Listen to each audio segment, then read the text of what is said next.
Connection starts from the ground up, Rock, and you know, it all starts in how we set up to the ball. We have to get our body in an athletic position, get our body in a position that it works natural from. And what we always told you was you had to be inside heel measurement, shoulder width. We want your knees slightly bent in. Hogan used to talk about feeling like he gripped the ground with the inside of his feet. And then from there, when you put your arms and you hold something, you're tying it in to the whole shoulder girdle. The lats, the pecs, the whole area.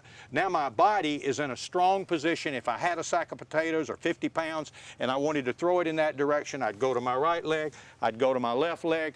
Not one time would I do it with my arms or try to do anything. I'd shift my weight to the right, shift my weight to the left. One of Hogan's thoughts was that he always tried to imagine when he changed his swing that his elbows were attached to his body on his stomach, not up at the shoulder. And he actually, what he called, created a half a left arm there.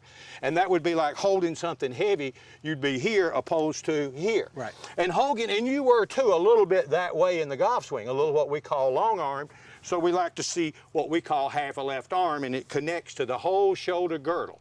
So if I'm holding something heavy, I'm holding it with my pec and my lat. My spine is between my shoulders, so that just ties everything in. And then it ties in all the way down in your legs, your body, and everything. And then the key factor here, once you get the brace connected address, is to understand, Hogan actually said, I created a half a left arm. Well, we had a great ball striker back in the 40s named Ed Fergal that had a withered left arm. And then we had a great ball striker called Calvin Pete, who had a left arm that basically was frozen here. So all three of those people had what Hogan described a half a left arm, and they were all great ball strikers. I mean, as pure as comes. So you've got to realize that is a factor in the golf swing. All great players have always had it. But connecting the left arm here is like tying the club into your spine. So once you move, you have a relationship from your spine to the butt of the club to the club head. That forms your V or your triangle. So if I don't change that in the backswing, look how far the club head would move, and all I did was shift my weight. And really what's left in the backswing from there is just feel like you hinge your elbows down, and there's your backswing. And actually, if you took what actually moves in the golf swing from the position here, the left knee kind of breaks to the right knee. With the left elbow down, the left lat makes a break back. So essentially, I've loaded right there. It's just kind of a 6-inch move, boom, I'm into my right leg. My arm's in a position that I could backhand someone. I try to explain that connected position as when you're here, if you were going to backhand someone, you wouldn't pull your left arm to hit them. You'd hit them with your right hip, your right leg, actually out of the ground. Right foot, right knee, right hip, right lat. That would be power, not the left arm being pulled. So connection is nothing more than tying everything together in an athletic position, and you've got all the big muscles where they'll work. You can't do anything under pressure in athletics if you're not connected. I've never seen a tennis player that wasn't, or a baseball player or anything else. They're always working, baseball players are working their body. They don't take their arms and try to hit. No. So, you know, connection is tying into big muscles. It's being able, when you create the short left arm, you're creating the inner force of centripetal force. When you set your right arm, you're creating the outer force. So when my spine shifts to the right, there's your V or your triangle. So when you get to your right leg, inside your right leg, always staying inside, all you do is hinge your right elbow, and there's a perfectly shaped triangle at the top. And that's what all good players do. There's the triangle at the top, there's the triangle at impact, there's the triangle through the ball. They bring it back around, the radius and the arc stayed the same. Over the time, my mentor Sam Bird taught a great golfer, blind golfer by the name of Charlie Boswell. He won 19 consecutive World Blind Championships.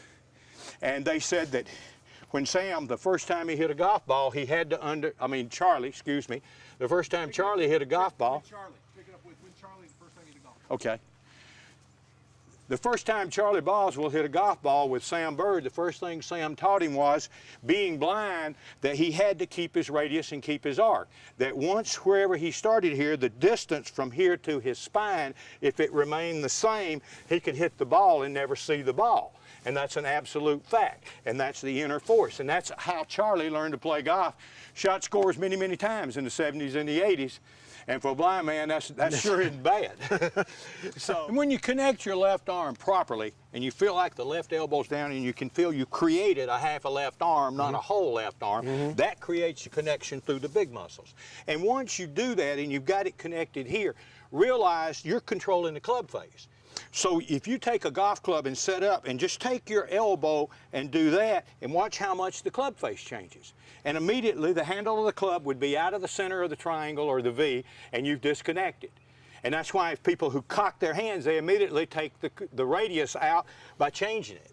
So if you keep the connection, as we talked about with Charlie Boswell, then that left arm will always stay in the right position and always come back to center.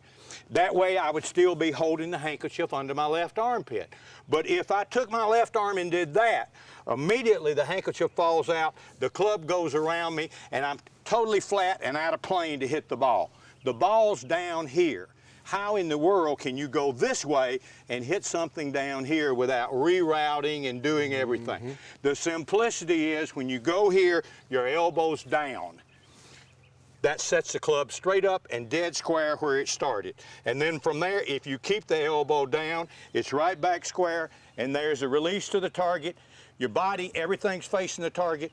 You bring it back around, set it down, it's where it started.